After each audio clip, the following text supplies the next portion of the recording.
na mikolo eza koyawa na kobimisa kor wana. Biso nyonso manifestation munene toko réclamer la vérité de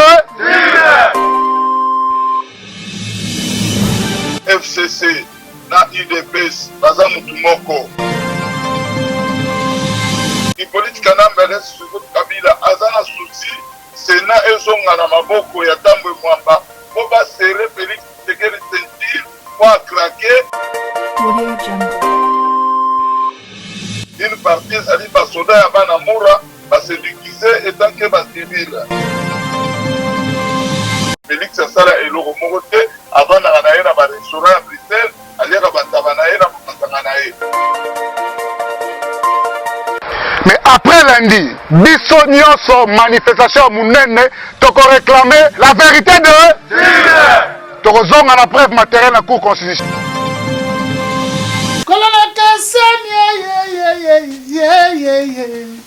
Balobi kolele keseni. Kolele keseni. www.visionnews.tv Balobi .com na suka. Fezalaka visionnews.tv.com. Abonnez-vous, c'est Didier Lacoste qui parle, l'archi-chanteur. Balobi Edgar Mokonzare Binga Mampagne Nyonso. Bela Nandi, ma chaîne Nandi. Balobi Mikolo défaté. Mokonzi, kanga bango na image. Bonjour et bienvenue sur www.visionnews.tv.com, la solution à tout nulle part ailleurs. Ça se passe ici, comme j'ai dit plusieurs fois, le savoir ne ment pas, c'est le fruit de notre travail. Le fruit de notre travail, c'est ça, avec notre concept Mbeli Mbeli. Pourquoi Mbeli Mbeli? Mbeli Mbeli tokenanango, ezui. Oye na gauche et kacho, oye na droite et kacho. Vraiment, je suis dans la joie, comme analyste, tout ça. Le collabo mesano, comme à copier ça, moi parcours, il y a semaine, ndenge makambo, et le kaki. Donc, lobby est allé arriver, il y a Félix Tshilombo na Bruxelles na 10h na Zaventem. Donc ba Congolais nyonso ba bengami o alingi kokende koyamba Félix Tshilombo lobby na 10h na Bruxelles. Donc information yango na bosa nango. Alors deuxième information, président Martin Fayulu, le président élu na ba peuple congolais na minute en Angleterre binomo bobi ba information to pesa bien. Alors oyo vraiment ya mutuya oyo tozana ngo na minute oyo tomoni bandeko ya PPRD balati ba beret rouge ba telemeli boyoki oyo ndenge ba lobby boyoki ndenge bazo sala. Mais avant kutuna me opesa bino information lokola bo mesano ndeto ka to mesane passé so na sala ngote na ju 0 na opesa mbote na bandeko nyonso oyo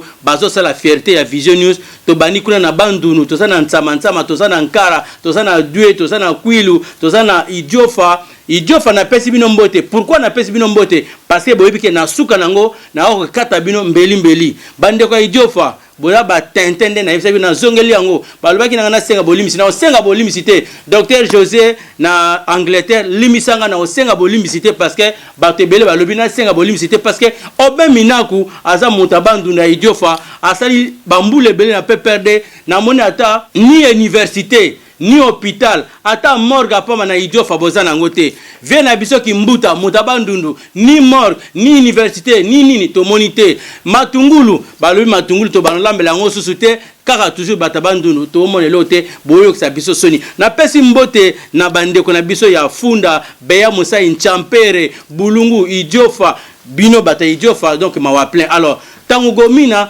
donc nkara soto kiti to na Dieu to na Chimane to na Bakata to na Vanga to na mission Madadum to ke na ba Congo to na Kimpese to na Boma to na Chiela to na Mwanda soto ke na Equateur to na Mbandaka to na Lisala Ngomba to na Gemena to na Guadeloupe soto ke côté mususu to na Kasai to na Mbujimai to na Kananga soto ke côté mususu to na Maniema Butembo Bukavu nyonso na kati ya Congo. Vraiment bozo sala fierté ya Vision News pe bozo sala fierté ya ba Congolais. Oh alors tozo kende na bandeko na biso ba beret rouge biso to sala ngana sana na analyse avant na la sabino élément wana analyse ngana zo sala bandeko na balati ba beret rouge na yeb sabino so boyebite bazaka ba militaire baza ba soda ya FARDC ba bana ni FARDC mingi bana mura wana eza bana mura tita bazolo baza fier na bango parce que so botali be baza bana mura en même temps pe baza bata masano bata makasi. Alors analyse to sala ngana bino ezali soto landi maloba ya ndeko na biso alobi na yebite bino mususu bolana ondeni alobi bien que eloko liboso a sepeli ezali cour constitutionnel vu que ba yebi que défaut ya matériel na ba élection il y a ba député donc c'est-à-dire que les mêmes cours constitutionnels azo reconnaître que non défaut matériel na ba élection présidentielle donc ndenge ba bandeli il y a ba député bako bandela paix il y a élection présidentielle alors maloba na bango mo batazolo bango ngana poser bino question est-ce que makamba lobena eza bongo to eza bongo te bako bandela to bako bandela te siko na minute ndenge bango bazolo ba bongo est-ce que biso batotini bango lokola bazo reconnaître la reconnaissance même la Bible celui qui reconnaît ses fautes nzambe alimisa lokola bango ba reconnaître ba lobeke non soto tie Martin Fayulu na Shadari na ganyaki soto tie Martin Fayulu na Félix na ganyaki binomo boyoki binomo bolu alors to loba mingi te derrière la régie na ko senga quand même moi élément wana toyoka ndenge bazoloba bandeko na biso ndenge balobi to senga élément wana to landa ndenge balobi bandeko na biso alors biso na bino to sala analyse ensemble alors régie pesa biso élément wana mingi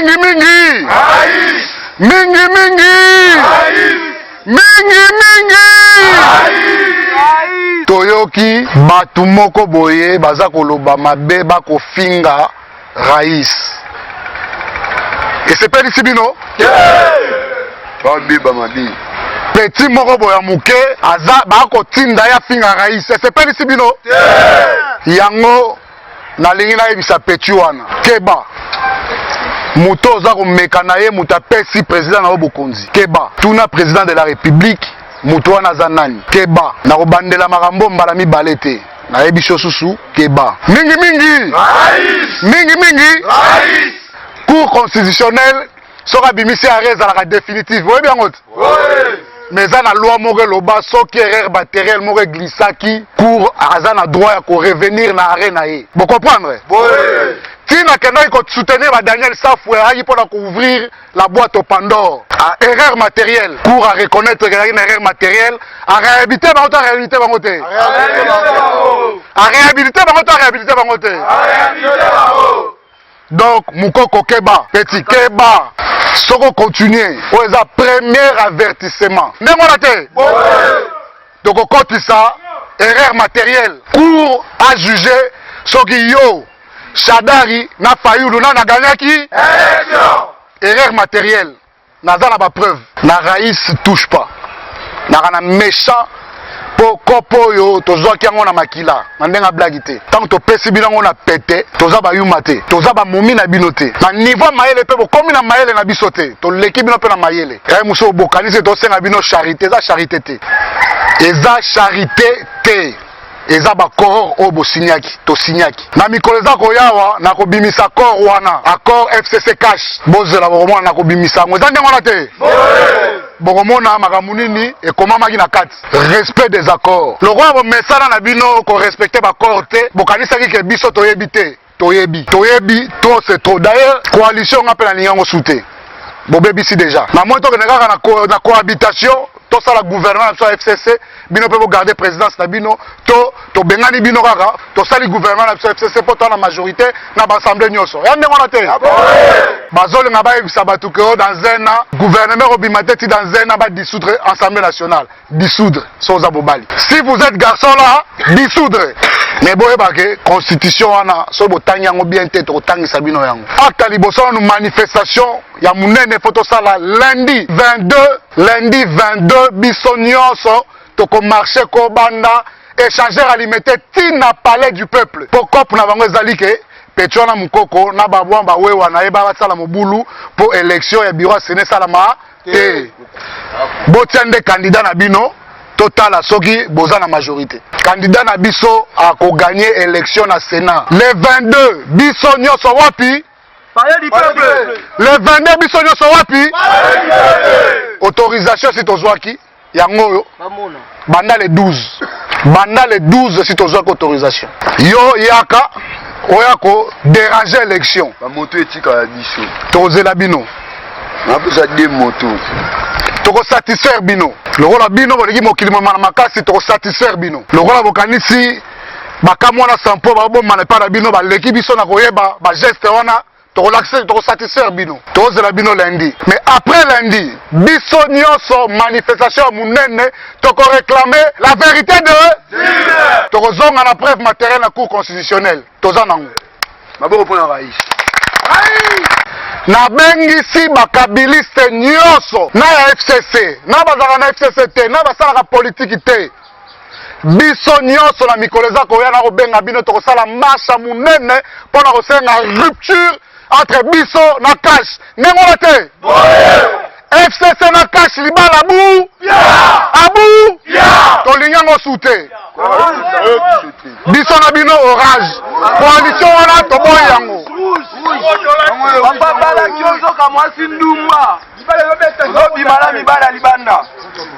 mpona kosilisa nalobi na yo susu petit frère Keba raisa moninga na yo te ape moninga ya l'autre la te idée oyo boza nango wana ya gouvernement d'union nationale eza te FCC toza na majorité na biso nous allons nous assumer ozobomba gouvernement obombi gouvernement mbongo eza kolimwa na kesi ya l'état batuna te biso bagardien de la révolution tosi tosiliki trop c'est trop c'est coalition oyo FCC cache esala nini rando biso na bino orange mingi oyo eza acte 1 acte 2 eza koya mikolo oyo mingi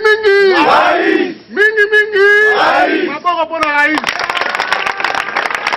Merci bandeko Vision News, merci toyebi ke eloko etamboli mokili mobimba. Alors eloko na oloba pe bandeko tant bazoti na belema boye to tamusa te makambo eze mpe porter eze belé bon moki elema moke batini bi mokili mobimba e panzani na seconde mais ben info ya bien to pesa bino bo partager répéter. Alors la régie e pesinga belema bazo pesa belema mosu balobi RDC Félix Tshilombo Tshisekedi vers l'invalidation pour l'erreur matérielle par la Cour constitutionnelle. Wana bacheka titre do makameze belé ya okomana kati bogolandango. Alors mususu balobi na biso babimisi ba résultat RDC vote babimisi ba résultat vote na Équateur 87%, Martin Fayulu moyena tang belé zate par faute de temps parce que régie ezo tang la biso minute. Alors yami balé na sabino bandeko bino bo comprendre analyse ndeko wana bandeko ne balobi do bino monde ba allez-y comprendre tout ça ba analyse ngana bino na ba élément o bango ba bimisi balobi libala na bino to lingi sosote moi ça ngazaki moi ça ndumba akomi na mibale belé bon wana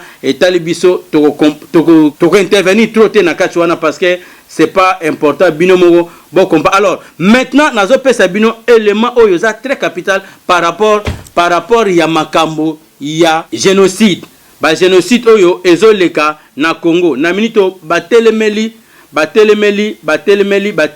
Paul Kagame batelemeli Kagame na makambo ezoleka na Congo parce que trop c'est trop. Alors nazo linga to cha belema boyo kango parce que eza bisote to chango ezali France 24 motelobi yango so ezaki Vision News motelobi bolobanine bango bata Vision News kaka bango na nini na eza siko France 24 bozoka makambo oyo ezoleka oyo France 24 alobi France 24 alobi nini tolanda biso tout ensemble na bino parce que biso to koma na biso ba buka ba Saint Thomas buka mona buka kwikila to koma webisa bino ba vérité. Donc France 24 ezo condamné gravement nani France 24 ezo condamné gravement Paul Kagame na ba génocide désolé na Congo balobi trop c'est trop ya turoyo il faut battre le melango parce que ils en ont marre. Alors tolanda derrière la régie on est ensemble toyoka qui a ouvert la boîte de Pandore en révélant le contenu d'un rapport de l'ONU sur des exactions commises par l'armée rwandaise en RDC entre 1993 et 2003. Oui, c'est à la une du Monde datée de ce matin que vous trouverez. Boyoki, la une du Monde, c'est daté, bon comprendre les réseaux. Qui a ouvert la boîte de Pandore en révélant le contenu d'un rapport de l'ONU sur des exactions commises par l'armée rwandaise en RDC entre 1993 et 2003. Oui, c'est à la une du Monde datée de ce matin que vous trouverez. encore en kiosque ce matin en province ou à l'étranger. Afrique, l'ONU ne veut pas laisser impunis 10 ans de massacre en RDC. De quoi s'agit-il exactement? Le rapport que vient d'établir le Haut Commissariat des Nations Unies aux droits de l'homme est accablant, principalement pour le Rwanda voisin. En fait, sur près de 600 pages, nous dit Le Monde, version quasi définitive, ce rapport décrit des violations les plus graves des droits de l'homme et du droit international humanitaire commises entre mars 93 et juin 2003 en RDC. Alors derrière l'intitulé du rapport, derrière ce sont des meurtres, des viols, des pillages auxquels ont pris part plusieurs pays de la région et il y a eu des centaines de milliers de morts. Autant de crimes qui ne sont, nous précise Le Monde aujourd'hui, pas passés en justice. En fait, depuis plusieurs semaines, précise Le Monde, Kigali, la capitale du Rwanda, essaye de bloquer, d'étouffer ce rapport complètement parce que c'est très négatif pour Paul Kagame. Pourquoi c'est très négatif? Parce qu'en fait, donc, les faits imputés remontent à la première guerre en RDC en 96-98. À cette époque-là, beaucoup de camps de réfugiés Hutus sont en RDC et les troupes du Rwanda vont aller sous prétexte de guerre sur place pour les détruire. Alors, et la presse, bien sûr, en RDC réagit à cette annonce et à la publication de ce rapport. Oui, bien sûr, et pointe du doigt Paul Kagame, le président rwandais. C'est ce que nous dit le journal Le Potentiel. Crime de guerre en RDC, Kagame, le dos au mur. Est-ce la fin de l'état de grâce pour le Rwandais Paul Kagame? D'ores et déjà, nous dit cet analyste, les analystes, justement, pensent qu'il est temps de conjuguer le règne de Paul Kagame au passé, car malgré toutes ces tentatives d'étouffer le rapport du HCDH, il devra répondre de toutes les exactions commises par ses troupes en RDC. Et l'analyste du Potentiel précise, il faut noter ici que le Rwanda n'est pas le seul pays indexé.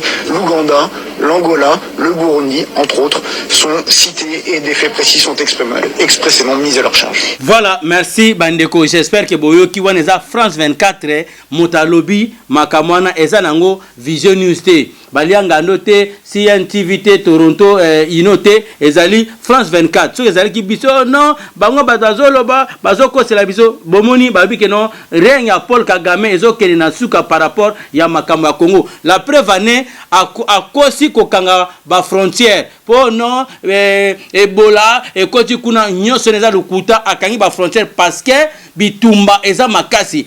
Batuti bande kona biso ya mai bande kona biso ya kutumba général ya kutumba amour ya kutumba ouragan 4x4 longoni na bino musala kitoko musala makasi bozo sala tozo ko encourager bino biso tout tozana sima ensemble. Alors poto kene na kosilisa na kobenga ndeko nanga Babe Masombo ameka ko intervenir poto silisa likambo oyo biso toyoki pe tozoyoka pe tozomona. Alors na ebité Babe Masombo na nzela singa akoyebisa biso nini après tosisi intervention na biso tozwa Salem service. Oui, allô? Babe Masombo. Oui. Mbote Babe Masombo. Mbote ndekota. Alors, Babe Masombo, Mutuna Liboso ezali, boye ya Félix Lobi na Bruxelles, bino antake bana mboka, ba résistant, ba bundeli mboka, bobongisi eloko nini? Je ne suis pas au courant ya koyela na ete, na yoki kaka nendo yebisi ngai, navandaka na Paris, navandaka na Bruxelles te, mutuna wana ifo kotuna ba résistant combattant,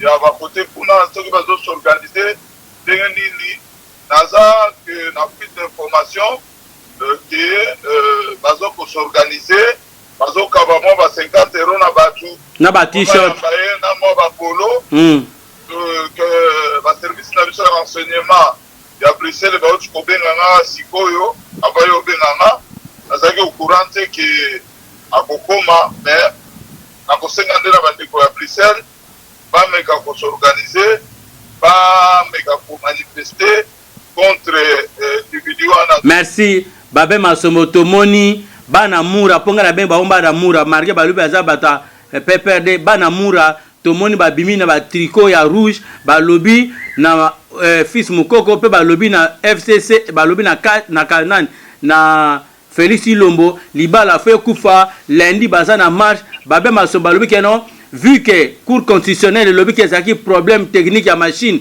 donc c'est-à-dire élection présidentielle peut être problème ya ba machine na bango donc ba ko reprendre ou pas. Alors Babe Masombo c'est ça yoko lobani par rapport à la votation et à la député zala qui erreur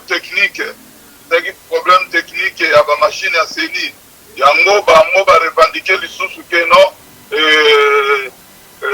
présidence aussi. Exactement. Bata la situation, ceux qui ont le même problème technique. Problème technique à la machine et à CENI. Bon, nous avons un commentaire na Batouana déjà FCC, na IDPS, Baza Moutoumoko, Babana Koko sa peuple depuis longtemps.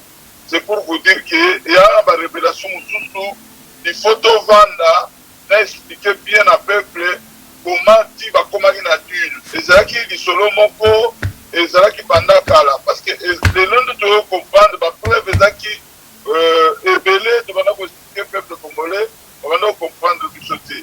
Donc, il y a bango wana, aussi sa bango moko, parce que le problème est wana, il politique kanamba reste sur Kabila, azana souci, Sénat et zonga maboko ya tambo mwamba, pour pas serrer Félix Tshisekedi sentir, pour craquer, pour démissionner, pour dire tambo mwamba continuité, il y a politique kanamba. Pour bazali partout, bazali na ba sanction internationale. Pour ceux qui veulent batikali, pour les kaka, na ba sanction ane kolanda bango, bazana risque ya kokota boloko. Yango moni, bazali kotinda ba élément na bango. Une partie à Batouana Bozomona, une rouge, rouge, une partie à soda à Banamura, se déguiser et tant que va civil.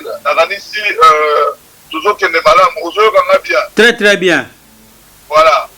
Donc, problème, on a dit de pèse, Basi Disayena, PPRD, Bayukanaki, Batika, peuple congolais tranquille, et peuple est se libérer en Momoko. Parce que, il y a Félix Tshisekedi azali na bokonzité parce que attaque du président Mokotaraki bazali kopesa ye ata respect mukete donc bazali komona ye eloko pamba mais tango toza koloba na bataliba na bandeko na biso baluba c'est comme si bango bazomona tozali ba ennemi ya Félix. Non, Félix asalaki mabe tokomi na suka sikoyo ya mabe na bango ekomi kobima au lieu bo se tâcher pour soutenir le loco ya mabe pour bendana na politique kanambe to organiser mo wana tout vanda mais bande ko na biso bataliba na baluba balingi na bango te tikoyo ba koma na biso tota la film ndenge zoke to ba stili tani na bango biso to ko benga na sikoyo politique kanambe na ndenga propre parce que musala oyo biso to sala ki ya ko déstabiliser politique kanambe Félix Tshisekedi a joué en mon compétition.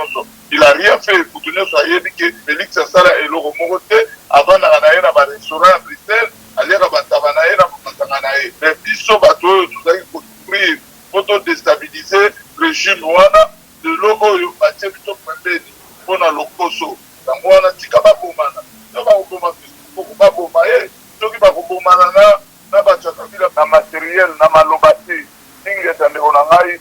Na koyamba la petite bandeko nyonso Karine Yama na bandeko nyonso non daji masamba mbote na seya manisa ingeza. Merci à Babé Masombo, merci tout le monde nimbala sima. Merci bandeko, je crois que beaucoup intervention ya Babé Masombo to komi na suka to bongama mbala sima to sala émission na Salem service pour to sala makambo na plateau ensemble. Alors na reprofiter kopesa ba joyeux anniversaire à Yamamoto, hein, Karine Yamamoto, joyeux anniversaire à toi, de bonnes choses, succès, ba grandes choses, hein, on est ensemble. Yo mo ebitala kaka donc toujours on est ensemble de tous les jours, de tous les temps. Karine Yamamoto, donc joyeux anniversaire à toi, sans oublier hein, celui qui fait la fierté d'Edgar Mokonzi, mon habilleur, Ginobeli Couture. Joyeux anniversaire à toi, Ginobeli Couture. Bonne chose, bonne chose, prospérité, Ginobeli Couture. Et Fongomaga Moukili Mobimba, dans le monde entier, tout le monde a boutique, il y a Ginobeli Couture. Merci à toi, on est ensemble alors. Abonnez-vous massivement, nous sommes là pour vous. Donc, mbote na maman nanga Nathalie, mbote na ba peuple congolais nyoso, mbote na frère nanga Serge Mangala, Mankondo, belle-sœur nanga Dodo Mangala, mbote na papa Eli, mbote na bande nyoso Karine Karichou Bokota, na Kisasa Musala Malam Bozo Sala, Popo Curtis Musala Malamu. Abonnez-vous massivement. Il y a Willy Shonga, le producteur à Nero, on est ensemble. Abonnez-vous, sans oublier Salon Elbito, hein, Elbito Coiffure, on est ensemble. Ginobelli Couture, on est ensemble. Abonnez-vous, merci, bye.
Bonjour, ça va?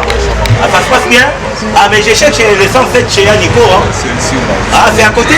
Ah, merci, mon gars. Ah, non, moi, je savais pas. Oh, Kokombala. Moi, Japon. Oh, mais yo, on a pas Nico. Oh, il y a des 107 yango. Ah bon? Ah, donc il y a des gens. Mais oui. Et comment on a Tchang ne tombera jamais. Comment on a comment? Ah bon? Oui. Ok, tu écoutes. Ah, mais il y a pas Nico. Bon, il y a Nico, moi. Ah, mais il y a Nico. Oh, il y a Nico Nzao. Délivré. Ah, bon, on a un de comment? Merci. Ah, mais il faut le dire à la non, non, qui tient pas poli. Ça là, yango. Voilà. Ah ouais, tout ça frère. Merci. Ok, donc il tient moi. Il faut arranger en haut, viens s'en occuper. Donc, tout ça la frette. Tout ça la frette, oui, dans le cas où les plus on a fait de C25. Et puis, tout ça, peine à Ria. Rien ne permet de se continuer en mort. Dans l'amour à la mission, en Afrique, dans le monde. Donc, dans Kinshasa, plus précisément, ils allaient dans Soficom, la ville, la Kitambo, partout. Mais c'est bien ça, dans Angola, PRI, dans Brazzaville, PRI, tout ça là. Bon, partout.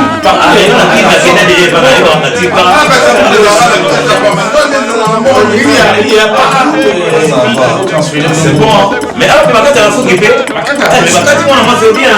Oui, tonton Jupelo Wana Akata Suki donc Kasala et pas tonton Nikonza donc grand prêtre Nakata Paris adresse Naïza 107 rue championné Paris 75 018 Boya et Belé Bandeko Bassi Mibali Awa Eza agence Moko correct et pas naïe problème ils alors à tout tindi de l'ozui de l'Osokez Express donc ce qui n'est il va carton un mois et commis Nakisa Sabrosa n'a problème mon côté donc Boya et Belé Bandeko Bassi Bandeko Mibali tonton Nico Oumela na Moussala Kito Kozo Sala Zamba Zana. Merci madame, c'est gentil. Merci madame, c'est gentil. Non, on a Kinshasa tout ça.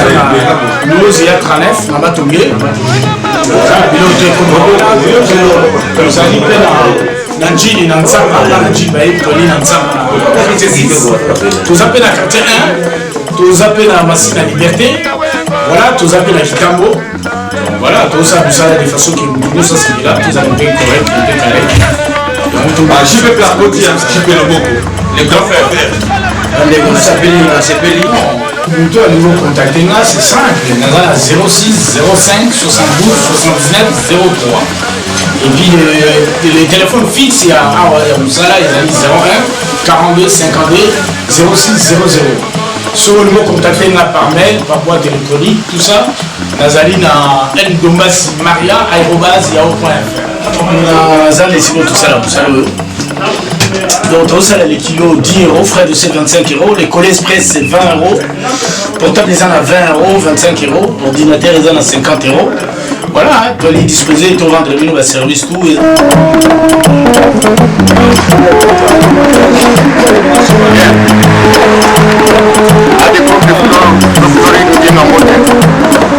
le président Banoise, le conseiller Féroce, le secrétaire Nagawusa, l'Italie nous a fait Fagena, nous avons fait Bogaris.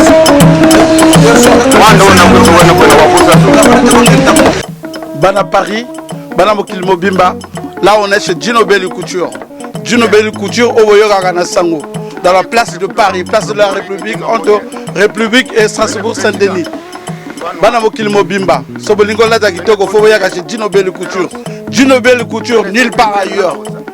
Kaka Awa, ma soleza ya kokarama nakati ya Paris Awa. Bana Mokil Mobimba, so uta Londres, uta Belgique, so koleki na Gino Belli te, donc oyebi biloko te. Faut passer chez Gino Belli Couture. Ah, tout ça là, bah prix, il y a normal, bah prix africain, consommé africain. Pour moi ça là, ils avaient côté yo, bilinguisé à côté yo. Parce que dans tous les prix, il faut tenir compte du fait que nous sommes africains. Nous n'avons pas beaucoup de moyens, donc il faut tenir compte de ces paramètres-là. Donc on a papa lobby, donc on a pris tout, donc on a ça, on est africain. Si on a ça là, ma papa, tout ça là, ma papa, tout ça là, ma chemise, tout ça là, ma costume, on fait un peu du tout, ma costume est ngoyo, biloko tout est ali, donc on a là, bon dingo là d'agito qu'on faut les gâteaux Gino Belli Couture, nulle part ailleurs. C'est le fruit de notre travail. Mon salaire ngoyo. Gino Belli Couture, c'est le meilleur. Nazo Pesabine adresse, c'est le 36 rue Mesley. Donc, sur Bolingui, c'est entre République et Strasbourg. Après, pour le numéro de contact, il y a écran. Mbote, Mokili Mobimba, Bana Paris, Bana Mokili Mobimba, Tozana Gino Belli Couture, place de la République, ba mama, ba papa, boleka na Gino Belli, bilele, voit tout. Ce que vous voulez qu'il y a, wana mabea.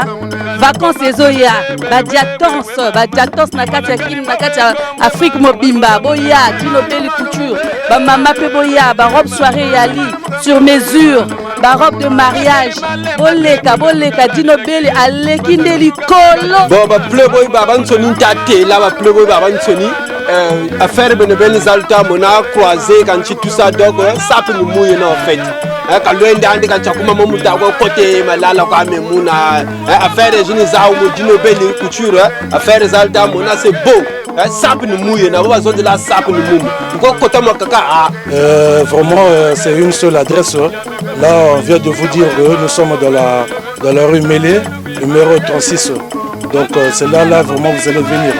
C'est là que vous allez venir acheter tous vos besoins en vêtements, en smoking, comme en costume.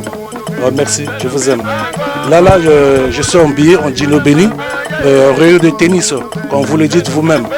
Là, voilà, c'est en 3 pièces.